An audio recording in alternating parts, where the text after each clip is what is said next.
parole aux associations.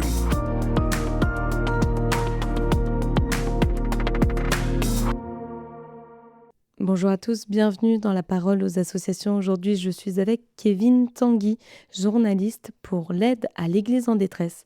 Alors Kevin, bonjour. Aujourd'hui, nous tournons nos regards vers l'Afrique et notamment le Nigeria.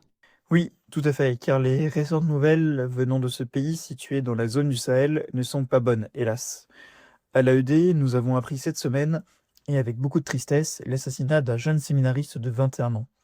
Il s'appelait Andrew Peter et était séminariste dans le diocèse d'Oshi, situé au sud du pays. Il avait été kidnappé en même temps qu'un autre prêtre, le père Philippe Ekoli, début mars, qui a lui été relâché 10 jours plus tard. Malheureusement, Andrew, lui, a été tué par ses ravisseurs. Et alors, quelle est la réaction de l'Église locale ? L'église locale est sous le choc, comme vous pouvez l'imaginer. L'évêque du diocèse d'Oshi, Monseigneur Gabriel Dunia, qualifie la vie des Nigérians d'enfer, car les gens ne sont plus en sécurité sur les routes, dans leurs fermes et même chez eux. Il faut bien comprendre que la colère est d'autant plus forte que ce drame est survenu à peine quelques jours après la mort d'un autre prêtre, le père Sylvester Okechukwu, du diocèse de Kafanchan, au centre du pays. En réaction, l'évêque de cette région, Monseigneur Kundi, a lancé: Jusqu'à quand nos pasteurs et nos frères seront-ils chassés comme des proies? Jusqu'à quand nos lieux de culte seront-ils des lieux de peur plutôt que des sanctuaires d'espérance? Il exhorte donc le gouvernement à prendre des mesures immédiates pour traduire en justice les auteurs de ces crimes odieux. Le sang du père Sylvester Okechukwu et de toutes les autres âmes innocentes réclame justice, a martelé l'évêque. Est-ce que cette violence contre les membres de l'Église est nouvelle ? Eh bien, malheureusement, non. La violence dure depuis des années, à tel point que le Nigeria est devenu le pays où le plus de chrétiens sont assassinés. Avec plus de 3000 morts en 2024, rendez-vous compte.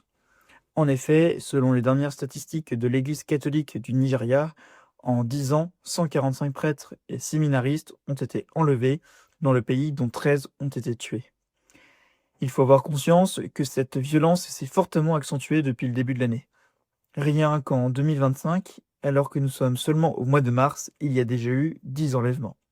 Ce phénomène s'est si fortement répandu que le kidnapping est en train de devenir un véritable sport national au Nigeria. Les kidnappeurs ont une sorte de marketing macabre. Ils savent qu'en enlevant un chrétien, toute la communauté va venir à son secours en se cotisant pour payer la rançon, quitte à vendre tout ce qu'ils possèdent. Alors, comment on peut expliquer ce phénomène ? Eh bien, les enlèvements des prêtres sont motivés par divers facteurs. Il y a des bandes criminelles en quête de gains financiers qui cherchent des rançons. Il y a aussi des groupes extrémistes comme Boko Haram et l'ISWAP qui agissent pour des motifs religieux et des conflits ethniques entre éleveurs musulmans peuls contre des agriculteurs majoritairement chrétiens. Certains enlèvements servent également d'outils politiques afin de déstabiliser le gouvernement et montrer son incapacité à garantir la sécurité. Vous l'aurez donc compris, les causes sont multiples et l'absence d'un gouvernement fort ne fait qu'accroître la présence de tous ces mercenaires et terroristes en tout genre. Alors, pendant ce temps de carême, nous pouvons prier pour le jeune Andrew, ses proches et tous les prêtres actuellement détenus par des bandits. Il nous faut aussi, je crois, prier avec force pour que le cœur des ravisseurs soit touché et que la paix revienne dans ce pays qui en a tant besoin.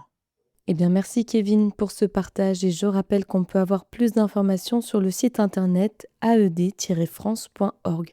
Je vous souhaite une très belle journée et je vous dis à bientôt.